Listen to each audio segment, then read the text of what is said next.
The hidden power, a broken empath, awakens only after walking through their darkest night. Out of suffering have emerged the strongest souls. The most massive characters are seared with scars. Khalil Gibran. Every empath knows what it means to feel deeply, but only those who have walked through the darkest night understand the power that pain can awaken. In today's video, the hidden power, a broken empath, awakens only after walking through their darkest night on spiritual wisdom. We'll explore how heartbreak, loss, and emotional depth can become sacred teachers, guiding you toward strength, self-awareness, and spiritual awakening. Have you ever felt that your deepest wounds were actually shaping your greatest transformation? Share your thoughts in the comments below. Your story might inspire someone who's still finding light in their own darkness. 1. The rupture creates a special sense of perception. It is the rupture, the deep wounds, betrayals, abandonments, and unbearable pain that creates an empath's extraordinary sense of perception. For when the heart is split open, something rare awakens within the soul. What seems like destruction from the outside is actually an internal expansion that allows the empath to feel life in ways most people never can.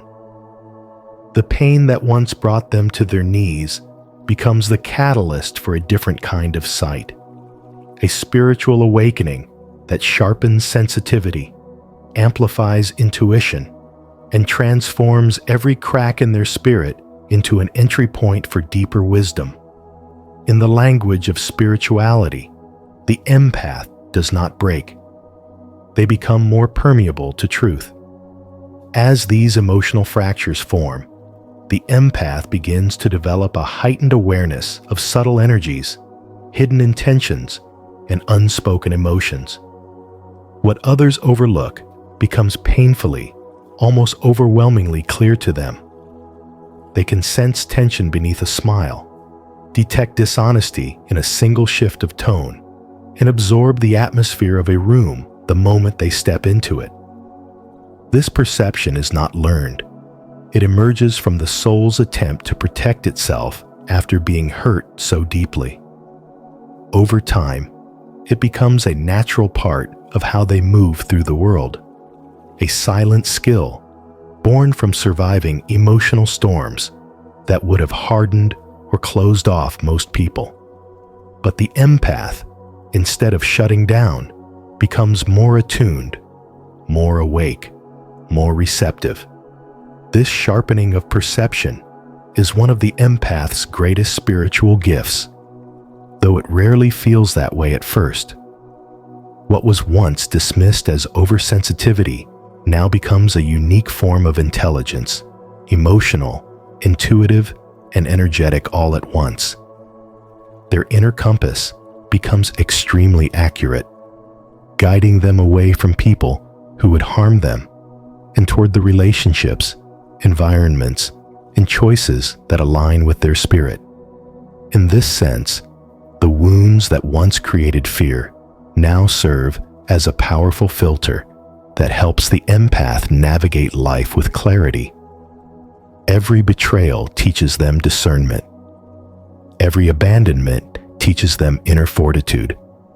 Every heartbreak teaches them what is real and what is false. Pain becomes the tutor that shapes their perception into a finely tuned instrument. As this inner transformation unfolds, the empath begins to understand that what they once saw as weakness was actually preparation for spiritual wisdom. Their sensitivity becomes a way of reading the world, of understanding human nature beyond surface appearances. It becomes easier for them to recognize manipulation, confrontation, or hidden motive, not because they are suspicious, but because their spirit remembers the feeling of being wounded and refuses to be deceived again. They acquire a quiet strength, the kind that does not shout or demand, but simply knows. And this knowledge is what sets them apart. It is subtle but unshakable, a strength that lives inside the softest parts of them. Through this awakening, the empath learns to trust their intuition, the gentle feeling that rises from within, the whisper that warns them or encourages them, the internal signal that becomes stronger the more they honor it. The rupture that once threatened to break them becomes the very force that refines them. Their emotional landscape, once chaotic and overwhelming, becomes an intricate map guiding them toward higher consciousness. And in this seamless unfolding, they discover that every crack in their soul was not a place of weakness, but an opening through which their deepest strength was born. When you've walked through the darkness and learned to see beyond the surface, you begin to perceive life through the eyes of the soul. If you're ready to embrace this new level of awareness, comment below, "I will meditate," and let the universe know you're awakening to your deeper spiritual power. 2. Broken empaths are not destroyed, they are opened. Broken empaths are not destroyed, they are opened. And when you look closely at your own journey, you can feel that truth in the deepest part of your being, because the moment you cracked was also the moment something ancient and powerful within you began to awaken. What felt like collapse was actually the beginning of a spiritual development process that pulled you out of the life you once knew and into a path where every emotion, every memory, and every wound became a teacher. This breaking is not only psychological, it is, as many wisdom traditions and Carl Jung himself acknowledged, a mystical ritual, a kind of inner initiation that only those who have carried unbearable weight can endure. When Jung spoke of the wounded healer, he described the exact transformation you are living. The pain you once feared becomes the force that sharpens your awareness, strengthens your intuition, and opens a doorway to wisdom that no comfort-based life could ever give. As you move through your darkest night, trembling in the uncertainty of who you were and who you are becoming, that trembling is not weakness. It is proof that your system is recalibrating, that your old identity is dissolving, so a stronger and more conscious one can emerge. The wound becomes a god, not because suffering is holy, but because what suffering forces you to develop integrity, depth, clarity, and presence becomes something sacred. You begin to sense that something inside you has shifted forever. Where other people numb themselves, you feel everything. Where others look away from discomfort, you lean in because you now understand that every emotion contains information. This heightened sensitivity is not fragility. It is the refinement of your inner instrument, the sharpening of perception that only broken empaths ever experience. This is the point where spirituality stops being theory and becomes lived truth. You notice that your empathy evolves.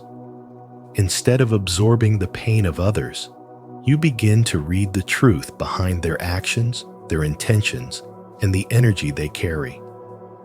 You become less reactive and more discerning.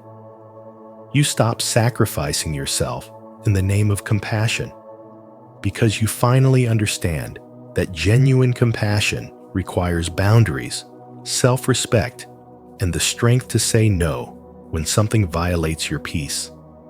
Your softness becomes anchored. Your kindness becomes conscious. Your energy becomes less available to chaos. This is the hidden power you awaken after breaking the ability to feel deeply without losing yourself. Every fracture you once hated becomes a channel through which clarity flows. Every wound becomes a map that helps you navigate the human soul. Every dark night becomes a turning point that expands your capacity to understand life with maturity and depth. You develop an inner authority, an unspoken presence that others feel even before you speak, because you now carry both your light and your darkness with honesty. And when you encounter someone who is hurting, you no longer rush to save them. Instead, you guide them only when your spirit knows they are ready, because you understand that real healing cannot be forced. This is the essence of your spiritual development, the transformation of raw pain into refined wisdom. What was meant to break you has become the very thing that rebuilt you from the inside out, shaping you into someone whose strength does not shout, but resonates. Someone whose insight does not come from books, but from surviving. And in that survival, you have become what Jung spoke of, the healer who can touch the wounds of life because they know those wounds intimately, and through them, you have risen into a version of yourself that carries depth, awareness, and an unshakable sense of truth. Do you feel it too, that being broken didn't destroy you? It opened you? If you believe that your pain became the doorway to your awakening, declare it now. Comment below. I am open, not broken. Let the world know your transformation has already begun. 3. True power only emerges when the empath faces and integrates with the jack in the dark. True power begins to rise the moment you stop running from the jack in your darkness and finally turn toward him. Because every empath carries a shadow they were taught to fear: anger they swallowed, instincts they muted, and boundaries they never learned to speak. Yet this shadow is not your enemy. It is the missing half of your strength, waiting to be reclaimed. You grew up knowing how to love, to give, and to endure. But after walking through your darkest night, you discover that love without boundaries is not love, but self-abandonment, and that safety without protective instincts is a fragile illusion.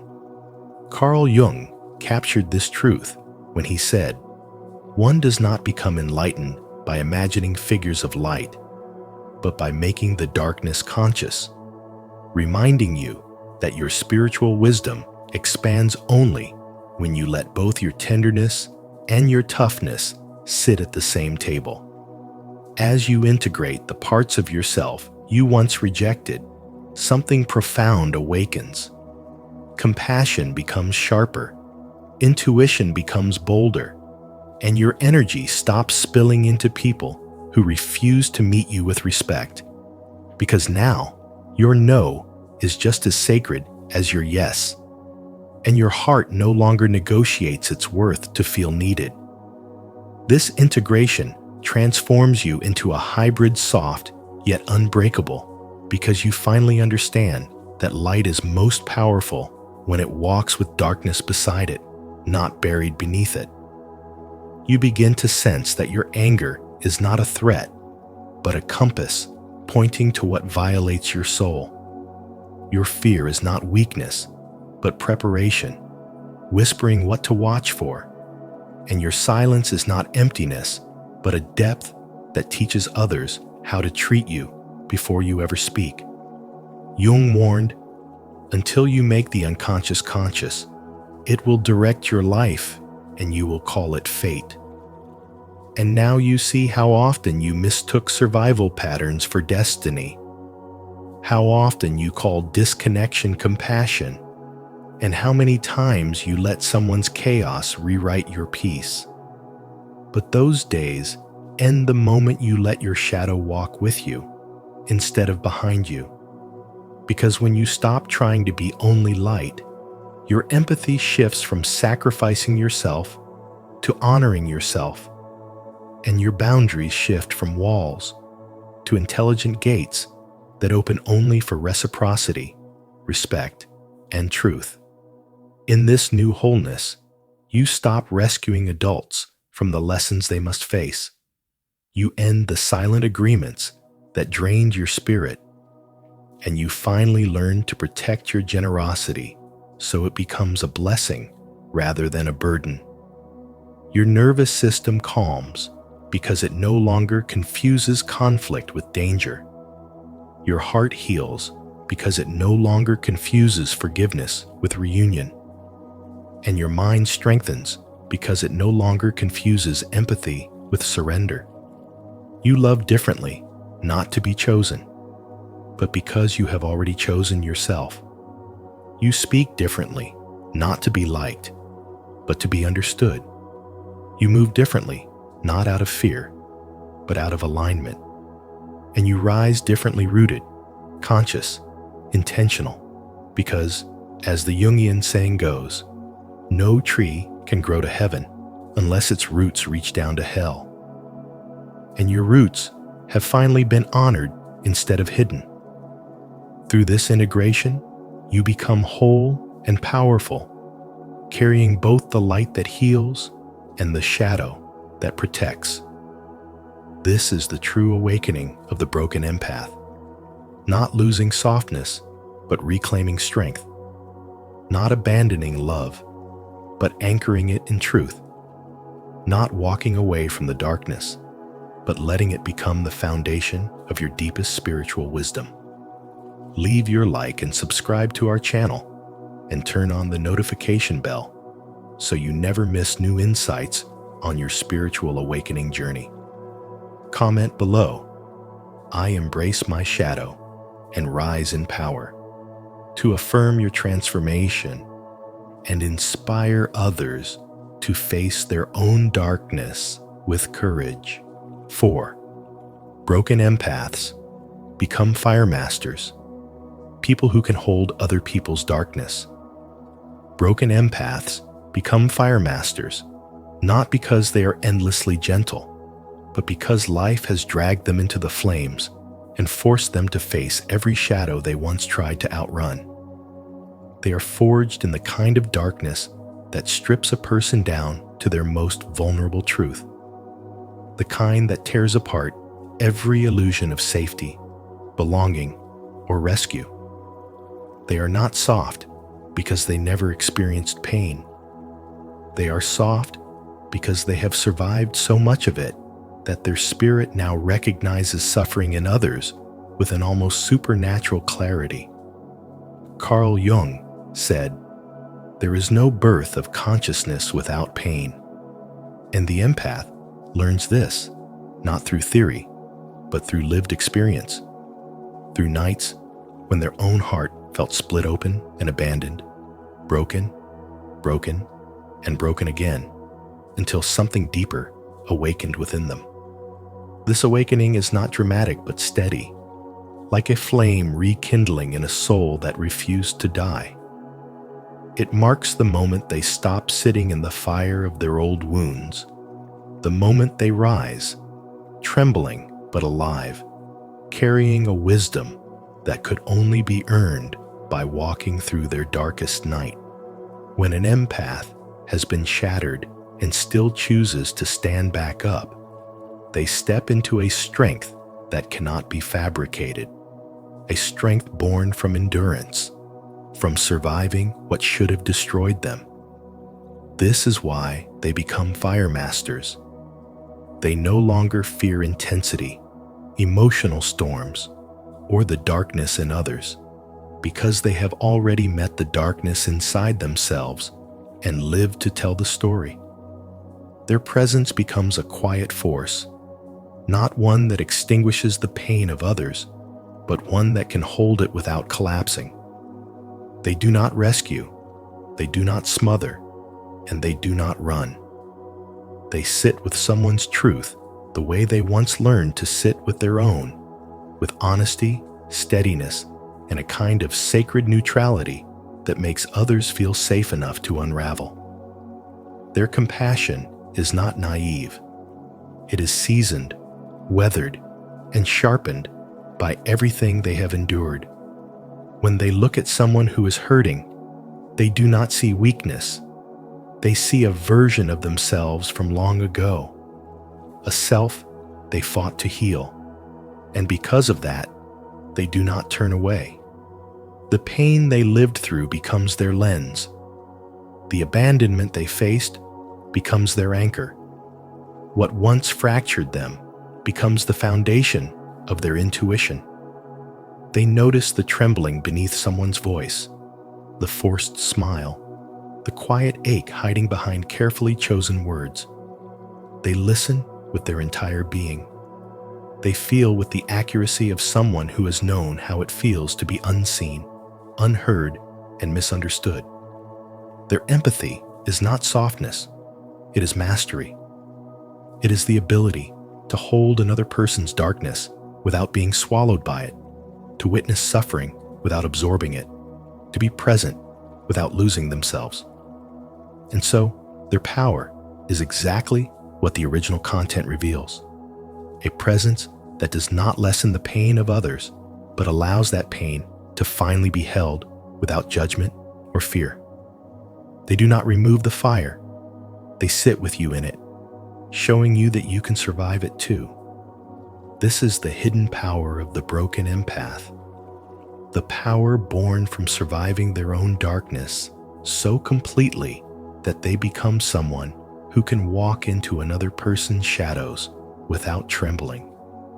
This is the quiet strength that only those who have been broken, abandoned, and rebuilt from the inside out ever truly understand. 5. The greatest danger: identifying with pain. The greatest danger for an empath has never been the presence of pain itself, but the silent, unconscious act of identifying with that pain until it becomes a false sense of self. When you, as an empath, begin to believe that suffering is your identity, you unintentionally trap your own soul in a cycle that dims your inner power. Many empaths stay asleep in this cycle because they become absorbed in roles that keep them busy but not awake. Some fall into the endless habit of being a researcher, always analyzing emotions, reading between lines, trying to decode every situation, and studying the behavior of others as though understanding the world will somehow heal the wounds inside. This constant searching becomes exhausting because it replaces true healing with intellectual overthinking, leaving no space for emotional peace or spiritual development. Others mistake kindness for self-sacrifice, offering compassion so automatically that they erase their own needs in the process, slowly canceling their identity in the name of being good. This auto-cancellation may look noble on the outside, but inside, it creates a dangerous emptiness where you forget that you deserve care just as much as you give it. As boundaries blur, many empaths also attract abusers, not because they are weak or naive, but because their open heart sends an unspoken signal that they will tolerate behavior that chips away at their well-being. When you do not know how to say no, the world fills your life with people who take advantage of your yes, and what begins as empathy slowly becomes self-betrayal. And then there is the deeper pattern, repeating old traumas in an unconscious attempt to complete a soul story that was never fully healed. You find yourself in familiar pain with new faces, believing it is coincidence, when in truth, it is your psyche trying to replay the wound until it understands what freedom feels like. Carl Jung described this cycle perfectly when he said, "Until you make the unconscious conscious, it will direct your life, and you will call it fate." This is where spirituality becomes essential. Because true spiritual development requires not running from these patterns, but seeing them clearly enough to transform them. Yet the moment everything changes is the moment you stop calling yourself a victim and begin to recognize that your sensitivity is a strength that has simply been misused. Awakening begins the instant you choose to love yourself, not only in your light, but also in your darkness, accepting the parts of you that were once rejected or ignored.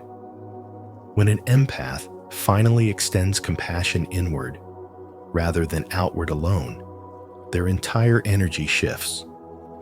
You begin to trust your intuition instead of doubting it.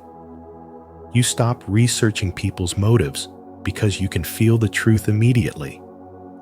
You stop canceling yourself to keep the peace because you understand that peace built on self-erasure is not peace at all. You stop accepting abusive behavior because you recognize that your heart is sacred, not disposable. And you stop repeating trauma because you finally know you are worthy of a new story. In this space of renewed clarity, every boundary becomes an act of self-respect. Every no becomes a declaration of self-worth. And every moment of self-love becomes a doorway into deeper wisdom. Only then does the broken empath awaken into their true power, stronger, clearer, and more spiritually grounded than ever before. If you've made it this far, it means you're truly reflecting on your own healing. Type, "I release my pain" in the comments to affirm your growth, and let us know you're ready to rise above identification with suffering. 6. The transformation of consciousness into a symbol of transformation. The transformation of the soul. When consciousness is forced to break open, it does not collapse into ruin the way you once feared. It transforms, reshaping itself into a living symbol of inner rebirth. And this is exactly what happens to the empath who has walked through their darkest night. You begin to realize, often painfully, that your sensitivity was never the problem. What truly harmed you was the lack of boundaries, the self-abandonment, and the belief that you had to carry what was never yours to hold. As the old layers fall away, you start noticing subtle but powerful shifts taking place inside you. You no longer absorb every emotion around you like a sponge, because now you can feel without drowning, sense without losing yourself, and care without collapsing under the weight of other people's storms.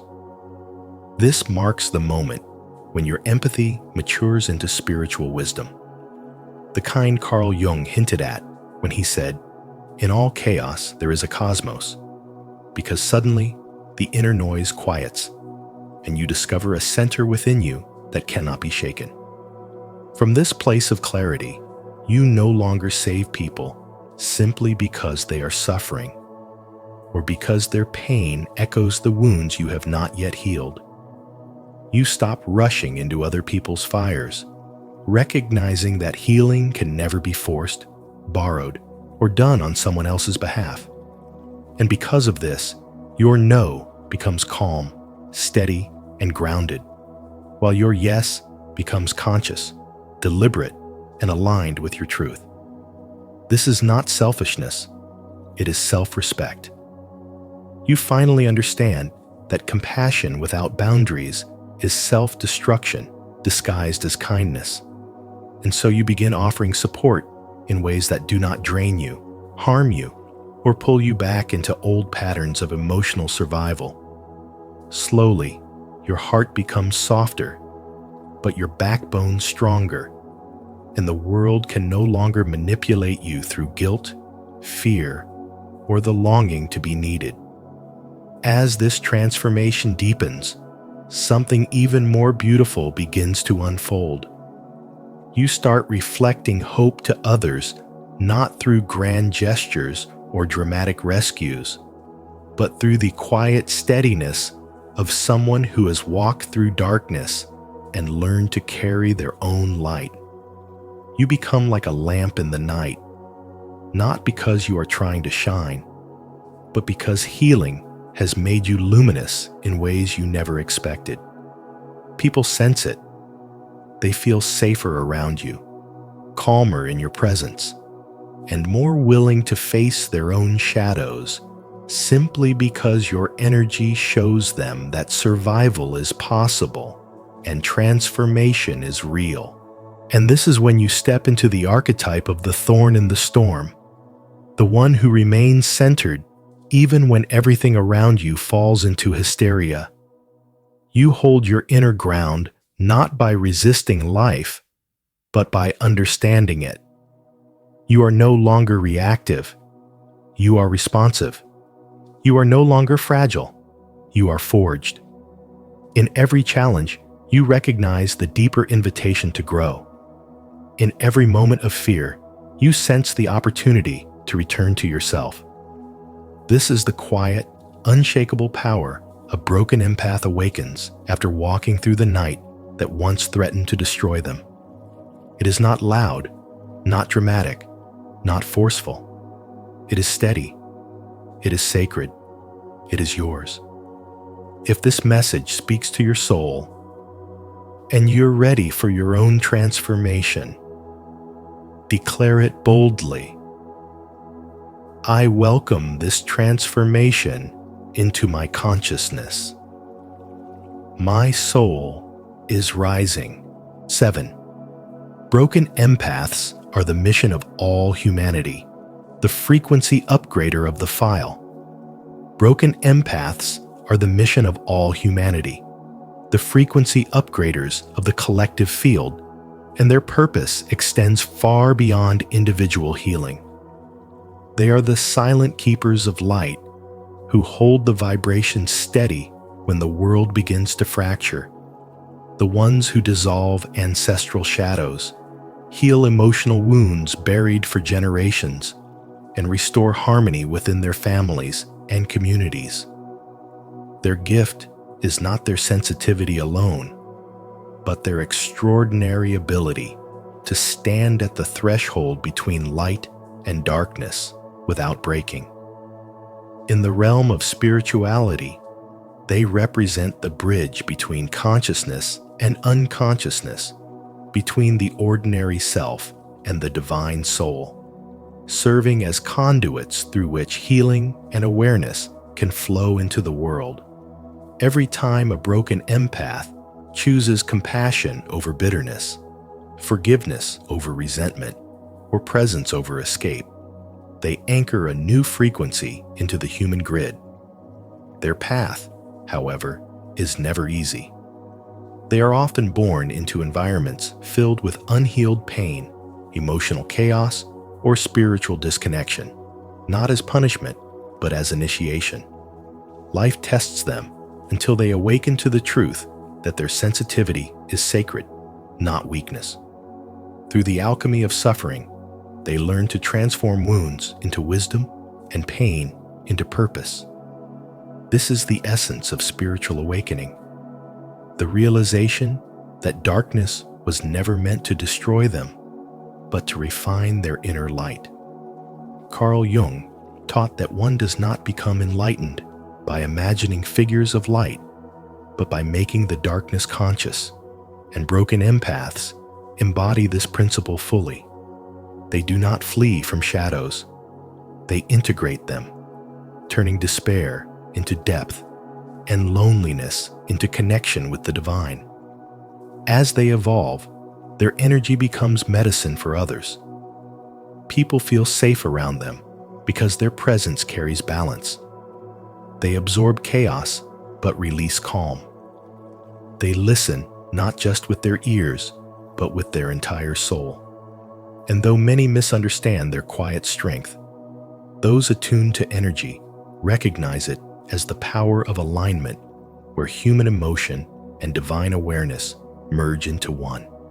In every conversation, every silent prayer, every act of kindness, They are unconsciously rewiring the emotional DNA of those around them. Their resilience is not built on resistance, but surrender, the kind that trusts life's rhythm, even when it hurts. Ultimately, a broken empath's journey is not about escaping pain, but transforming it into light. Their mission is to remind humanity that wholeness is not perfection. It is the courage to remain open, loving, and present even when broken. They teach us that spiritual awakening does not happen in temples or retreats alone. It happens in the ordinary moments when we choose understanding over judgment and peace over control. And through their example, they show that the highest strength lies not in avoiding darkness, but in learning to stand within it, illuminated, unbroken, and free. In the end, the message is clear. A broken empath does not stay broken. Through the darkest night, you are shaped into someone more intuitive, more resilient, and more spiritually awake than you ever imagined. As Carl Jung reminds us, the wound is the place where the light enters your deepest pain, becomes the birthplace of your hidden power. If this resonates with your journey, let it be a reminder that your strength was never lost. It was being formed in silence, waiting for you to rise. If this video brought you clarity or comfort, please like, share, and subscribe to Spiritual Wisdom. And don't forget to turn on notifications so you never miss any of our upcoming insights. Your transformation is only beginning. Carl Jung's most terrifying truth about discipline. Until you make the unconscious conscious, it will direct your life and you will call it fate. Carl Jung's haunting words remind us that true discipline is not about control, it's about awakening.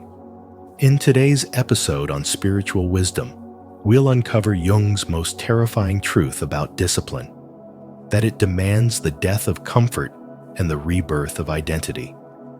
This is not about forcing yourself to change, it's about transforming from within. As you listen, reflect on your own habits, your resistance, and your hidden potential. How do you face the parts of yourself that fear discipline? Share your thoughts in the comments. Your insight might inspire someone else's awakening. 1. True discipline is fearsome consistency. There exists a rare and almost frightening level of discipline, so unwavering that it feels supernatural. It's not built on bursts of motivation or moments of inspiration. It's a transformation at the level of identity. Those who possess it seem to live in a different reality. While others stop when tired, they continue. While others make excuses, they adapt. Their steadiness is so profound that it exposes the inconsistency in everyone else. This is what makes true discipline terrifying. It reveals how ordinary effort pales in comparison to what happens when consistency becomes a way of being. Carl Jung understood this truth deeply. He saw that real discipline is not about control, but about alignment. It's the moment your actions stop being decisions and start being expressions of your essence. You no longer have to force yourself to act. You simply are the kind of person who acts. In the spiritual path, this kind of unwavering commitment is known in Zen philosophy as gyoji, meaning continuous practice without gaps. It's not about endlessly striving or obsessing over perfection. It's about entering a sacred rhythm that sustains itself. Imagine a river that flows without asking permission, or a flame that burns without needing motivation. That is gyoji. It is the merging of the doer and the doing, the collapse of separation between effort and identity. This is the point where spirituality and psychology meet, where the conscious mind surrenders to something deeper, and your daily discipline becomes an act of spiritual awakening.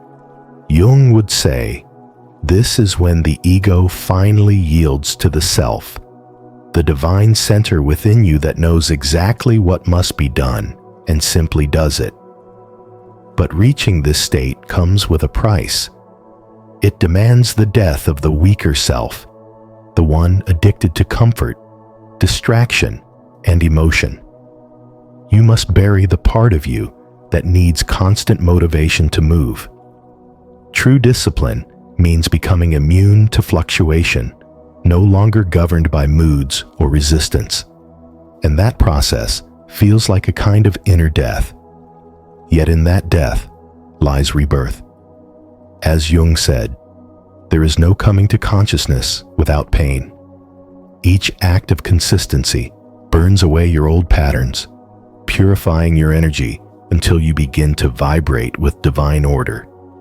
Through repetition, through showing up again and again, you are not merely achieving goals, you are awakening spiritually, aligning with your higher nature.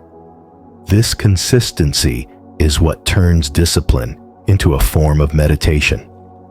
Every moment you resist distraction, every time you choose progress over comfort, you are communing with your higher self. Your energy stabilizes, your mind clears, and your soul strengthens. Over time, reality begins to bend around this stability. Opportunities start appearing not because of luck, but because your energy has become magnetic, ordered, and trustworthy. In spirituality, this is the hidden law of attraction at work, not the wishful kind, but the one born from disciplined energy. The universe mirrors the rhythm you sustain within. And this is the essence of Carl Jung's most terrifying truth about discipline. It is not about doing it, it is about becoming. When discipline reaches the level of identity, it ceases to be effort and transforms into existence itself. You are no longer chasing growth. You are the embodiment of growth. You are no longer forcing change. You are the change. This is what spiritual awakening truly looks like in practice, not in grand visions or mystical experiences, but in the quiet, relentless consistency that reshapes your soul. Real discipline is not about controlling life. It's about aligning with the divine rhythm that has been within you all along. It's fearsome because it demands everything you are. But it's also sacred because once you step into it, nothing can shake you again.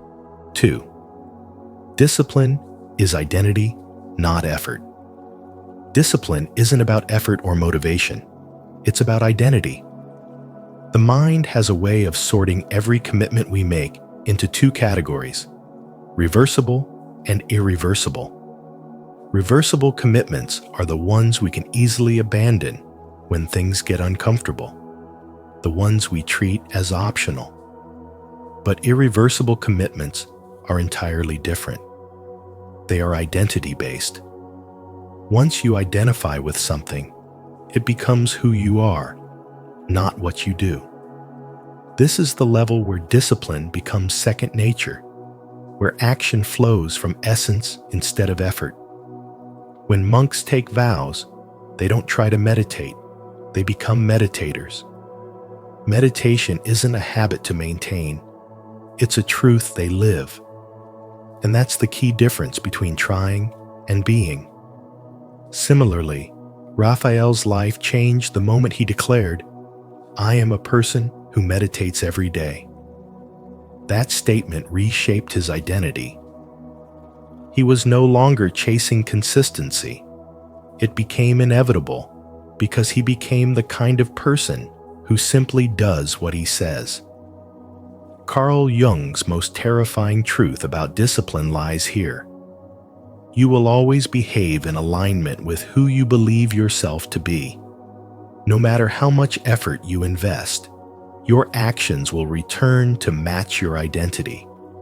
Most people fail, not because they lack willpower, but because they are still acting from an outdated story of who they think they are. You can force change for a while, but if your self-image doesn't evolve, your old patterns will always pull you back. Jung once said, "Until you make the unconscious conscious, it will direct your life and you will call it fate." In the context of discipline, it means that your unconscious identity silently dictates your habits, routines, and limitations. Real transformation begins the moment you rewrite that internal script and consciously decide, "This is who I am now." When spirituality enters this process, it becomes not just about discipline, but about spiritual development, the journey of aligning your human behavior with your higher consciousness. Once your identity and your intention merge, discipline stops feeling like a battle. It becomes an act of alignment. You no longer fight against resistance. You act in harmony with your truth. Saying, "I'm trying to work out," still carries the vibration of hesitation. But saying, "I am a person who trains daily," reprograms your mind to see that behavior as natural. The more you repeat it, the more your body, thoughts, and emotions fall in line. This is the hidden power behind self-definition. Your words aren't just affirmations. They are spiritual codes that shape the structure of your reality. Discipline is not built through force. It's designed through identity. As your awareness deepens, so does your ability to embody what you aspire to become. Spirituality teaches us that we don't evolve by pretending we evolve, by remembering who we truly are. And who you truly are is someone capable of consistency, structure, and purpose. Discipline, then, becomes sacred. Every act of follow-through strengthens your connection to your higher self. Every time you honor your word, you realign with your divine integrity. When you begin to live from that place, effort transforms into embodiment, and what once felt like struggle becomes the natural rhythm of your being. Have you ever truly seen discipline as a part of who you are, not just something you do? If you've already made this shift, share your experience in the comments to inspire others on their journey. If not, comment, "I will embody discipline to begin turning consistency into your true identity today." 3. Public declarations eliminate negotiation. When Carl Jung explored the hidden mechanics of human behavior, he discovered that discipline is not sustained by willpower, but by identity. According to spiritual wisdom, the most powerful form of self-control begins the moment you make your goals public. When you declare your intentions to others, you create an invisible contract between your words and your being. The ego immediately links your promise to your sense of self, and from that point forward, failure is no longer just about missing a goal. It becomes a threat to who you are. Jung understood that the ego would rather endure pain than experience the death of its own image. When your reputation and identity are on the line, quitting feels like dying, and that's precisely why you keep going. Private goals give your mind space to negotiate. You can delay, justify, or change direction when no one is watching. But once your goals are spoken aloud, there's no room for negotiation. Your subconscious begins to operate on survival instinct. The brain starts to interpret giving up as a form of psychological death, and the pressure to remain consistent transforms into automatic persistence.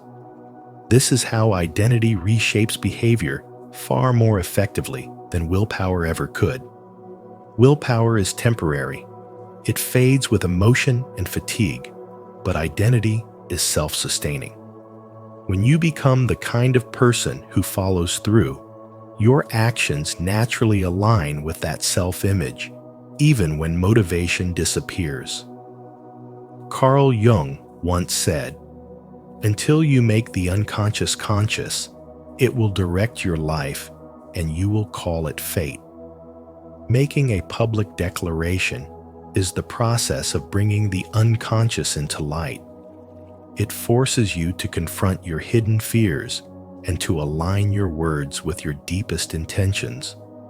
Spiritual awakening begins in this moment of honesty, where your outer expression matches your inner vision.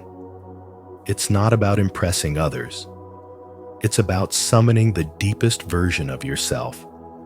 Every time you speak your commitment out loud, you awaken the unconscious drive to defend that identity. You no longer act from a place of effort, you act from alignment. Throughout history, monks, warriors, and visionaries have used vows for this reason. Public commitments are not simply traditions, they are psychological triggers. When you take an oath, you are anchoring your discipline in identity, not emotion. You remove the option to escape. As Aristotle said, we are what we repeatedly do. Excellence, then, is not an act, but a habit. When your habits are woven into your identity, excellence becomes natural, and it becomes who you are. Discipline stops feeling like force. It feels like truth. So the terrifying truth, as Carl Jung revealed, is that the ego will fight harder for its identity than for its dreams. When you tie your discipline to who you are, the mind stops asking, "Should I?" and starts declaring, "I must." You transcend willpower and step into embodiment, where consistency is not a struggle, but a reflection of your nature.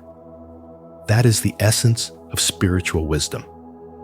To realize that the surest path to unshakable discipline is not through effort, but through becoming the person who would never need to choose between the goal and themselves. 4. Fixed schedules. Remove mental negotiation. Fixed schedules are one of the most powerful secrets behind true discipline because they silence the mind's endless negotiation. When you wake up at a fixed hour, like 5 a.m., there is no inner argument about when to start, no bargaining, no delay, no emotional debate. The decision is already made. And this simple act removes the invisible mental fatigue that comes from having to choose every single day. Carl Jung understood that much of human suffering comes from the conflict between the conscious and the unconscious. And discipline is where these two parts finally meet.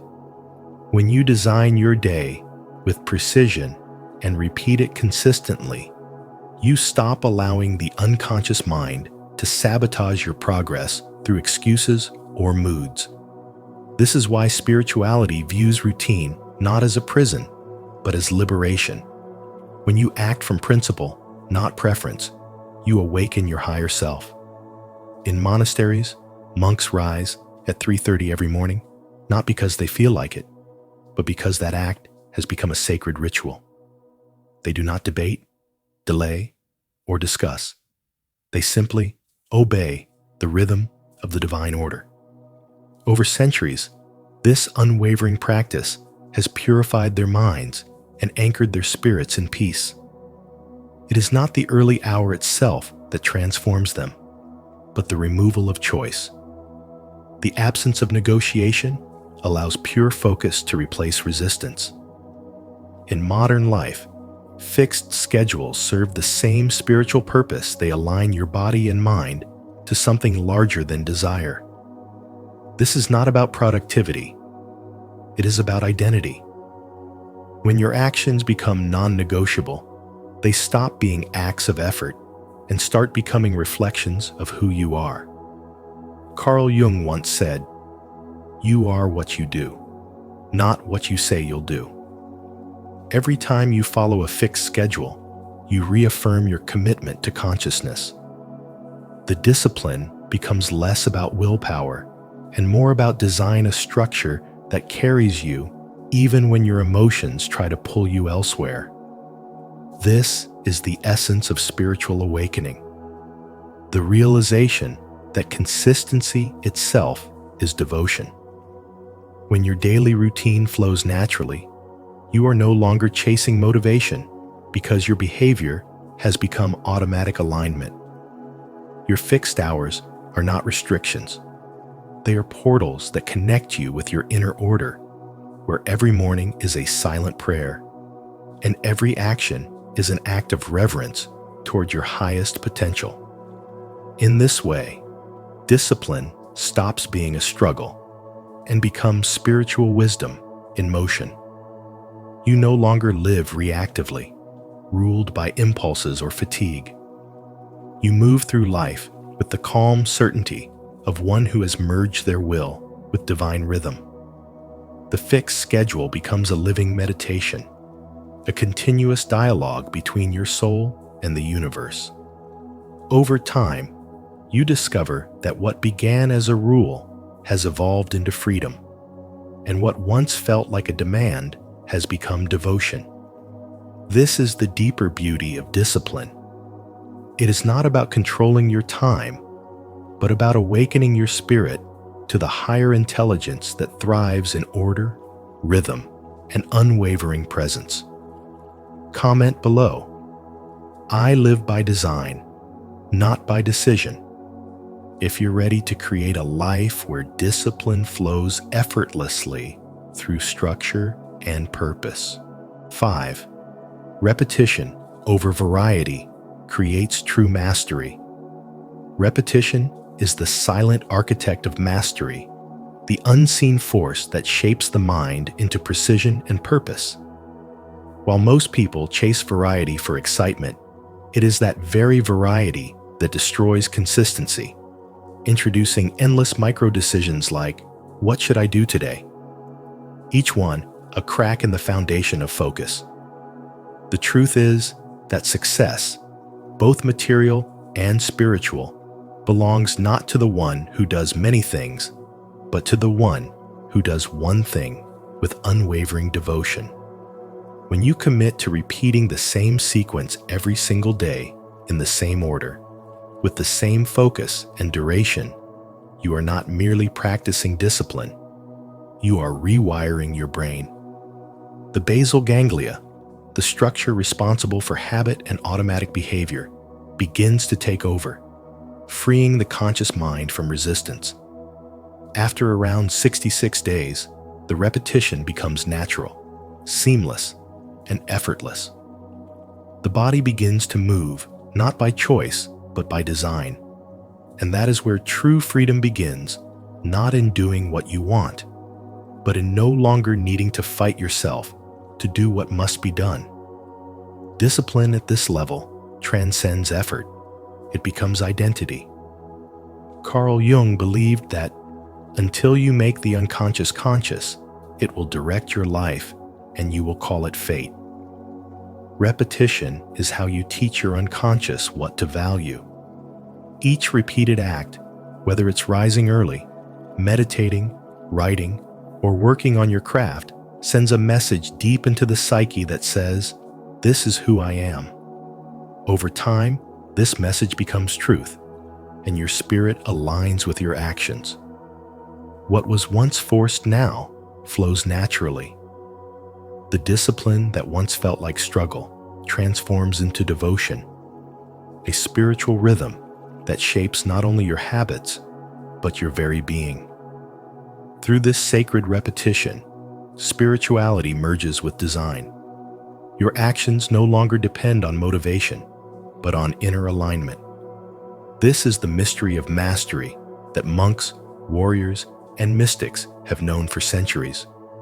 Freedom is not found in breaking structure, but in perfecting it. The Zen monks of Japan call it guji, the practice that perpetuates itself. They understood that the purpose of repetition is not to limit life, but to refine the soul until the ordinary becomes sacred. In this stillness of routine, you no longer seek excitement. You discover peace. You no longer crave variety. You crave presence. Your spiritual development begins when you realize that greatness is not created by novelty, but by devotion to repetition, by showing up in the same space every day and meeting the same task with new awareness. What once felt like routine becomes meditation, and what once required willpower becomes your natural way of being. You no longer waste energy debating what to do or fighting inner resistance. The act itself becomes effortless, like breathing. This is the divine paradox of discipline. It feels like surrender, but leads to sovereignty. It demands repetition, yet gives you freedom. It begins in the body, but ends in the soul. In mastering repetition, you are not just shaping your habits. You are sculpting your consciousness, merging science and spirituality into one seamless rhythm of becoming. 6. Continuity over perfection. The greatest enemy of discipline, as Carl Jung would say, is not laziness, but the silence between your efforts. The empty spaces where practice stops and old habits quietly return. Spiritual wisdom teaches that when you skip a single day, your brain reactivates ancient neural pathways that pull you back into comfort, resistance, and forgetfulness.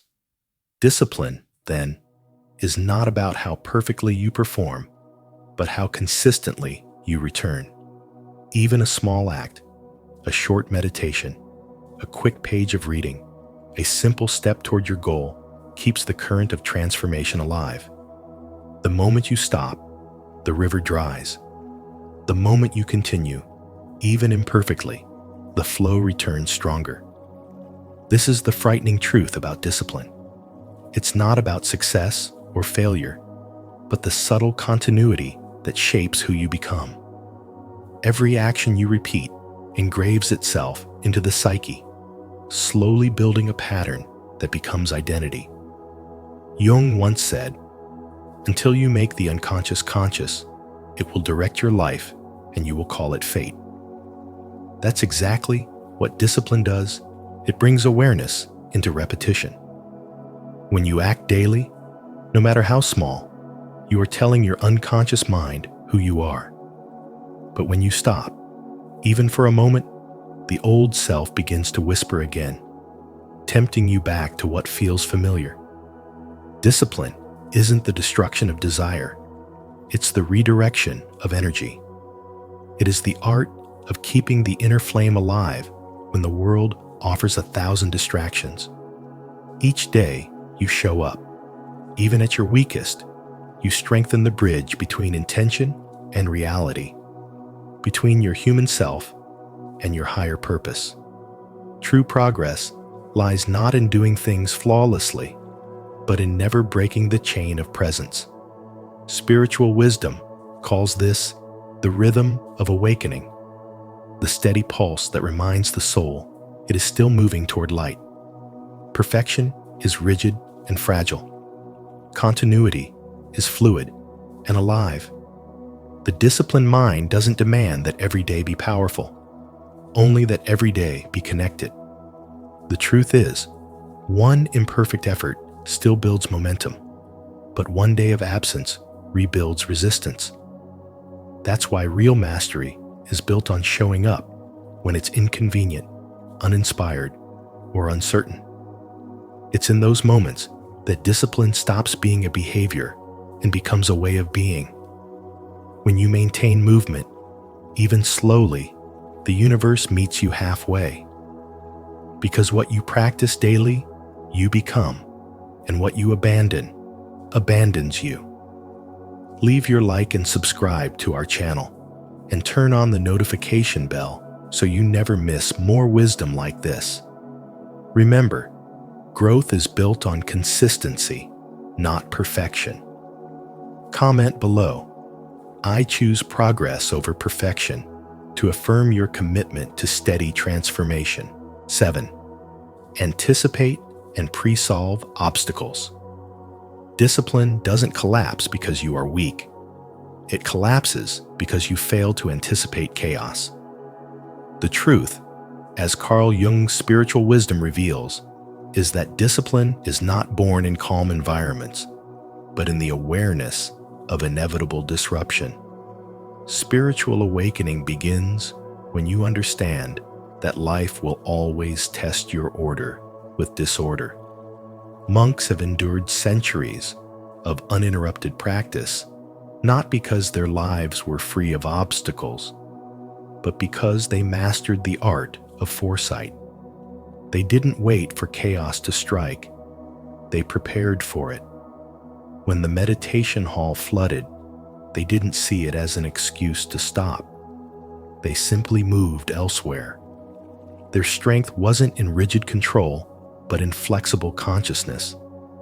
This is the essence of true spirituality, the ability to adapt with grace because your mind has already rehearsed uncertainty. Raphael applied this same principle to modern life through conscious scripting, what Jung would call integrating the shadow before it takes control. He built mental pathways that removed the need for emotional decision-making during crises. His rule was simple. When X happens, I do Y. When stress hits, I breathe. When plans fall apart, I recalibrate.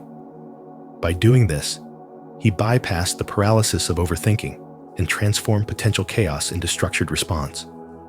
He understood that willpower fails when it's forced to negotiate under pressure, but predetermined awareness makes discipline automatic. This is the psychology of spiritual wisdom, turning awareness into architecture. When you write your own response to adversity before it arrives, you eliminate the inner conflict between desire and resistance. You remove the power of chance and replace it with consciousness. Jung once said, "Until you make the unconscious conscious, it will direct your life, and you will call it fate." This is the terrifying truth about discipline. It's not destroyed by external obstacles, but by the unseen forces of unprepared thought. People often fail because they create routines for perfect days, forgetting that storms are inevitable. The spiritually awakened person builds discipline that bends without breaking, one that thrives even when the mind is tired, the body is sick, or the schedule is disrupted. True mastery is not about rigid perfection, but about fluid resilience, the quiet knowing that no matter what happens, your higher self already knows what to do. When chaos arrives, you do not panic, you flow. Discipline, in its highest form, is a dialogue between consciousness and uncertainty. It is the pre-written answer to the unknown. By anticipating obstacles, you reclaim spiritual authority over your path.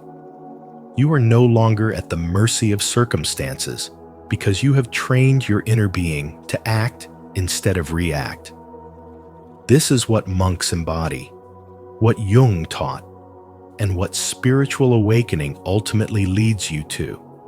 A state of awareness so complete that nothing surprises you, because every possibility has already been accepted within. You become a living symbol of stability, unshaken, centered, and deeply awake. 8. The transformation, death of the old self. When discipline stops being something you force and becomes something you are, everything about you changes. People will start to call you obsessive, robotic, or even detached from reality. But what they're really seeing is someone who has transcended the ordinary. This is what Carl Jung described as a psychological death and rebirth, the moment when your old, inconsistent self dies and your unbreakable self is born. You no longer practice discipline as an act of effort. You embody it as your natural state. The impulses that once ruled you lose their power, and your spirit begins to express something far more enduring: order, strength, and spiritual clarity. This transformation is not easy. In spirituality and spiritual development, it represents one of the most painful yet liberating stages of awakening. The ego, terrified of losing control, resists discipline with everything it has. It thrives on chaos, emotions, and quick rewards, but discipline demands its surrender. As Jung said, there is no coming to consciousness without pain. Each time you wake up early, when your body wants rest, each time you choose consistency over comfort, you are performing an act of spiritual alchemy, transforming your lower impulses into higher purpose. Through this process, chaos turns into order, weakness into endurance, and effort into identity. The terrifying part of discipline isn't the repetition. It's the realization that to become your best self, you must let your old self die. As this inner transformation deepens, your desires begin to shift. You start to prefer silence over noise, structure over distraction, and clarity over emotional turbulence. You stop chasing pleasure and start honoring purpose. This is the moment when you no longer live by moods, but by principles. Others may look at you and call it rigidity, but you know it's liberation, the freedom that comes when you're no longer a slave to your own inconsistency. You don't need to motivate yourself anymore because your identity has changed. You've merged with the version of you that acts automatically in alignment with truth. The battle between I should and I want disappears, and what remains is pure inner coherence. In this sacred state, discipline becomes devotion. You begin to see every consistent action as an offering to your higher self, every act of control as a form of reverence to the divine order within you. The person who once relied on willpower now lives by design. The one who once feared failure now thrives in rhythm with purpose. This is the highest form of discipline, not born from effort, but from embodiment. It's the quiet power that radiates from those who have mastered themselves, the unshakable energy of someone who has gone through inner death and emerged awake. You no longer do discipline. You have become it, and in doing so, you've stepped beyond the reach of the ordinary world into the unbreakable rhythm of your own spiritual awakening. To honor the death of your old self and the rebirth of who you're meant to become, declare your transformation. Comment below, I am reborn, to affirm your awakening and inspire others to rise into their higher selves. True discipline isn't about force, it's about transformation. As Carl Jung revealed, when you align your identity with your higher purpose, discipline becomes effortless, almost sacred. The real terror lies not in the effort, but in realizing how powerful you truly are once you master yourself. If this message resonated with you, don't forget to like, share, and subscribe to Spiritual Wisdom, and turn on the notification bell so you never miss our next awakening insight.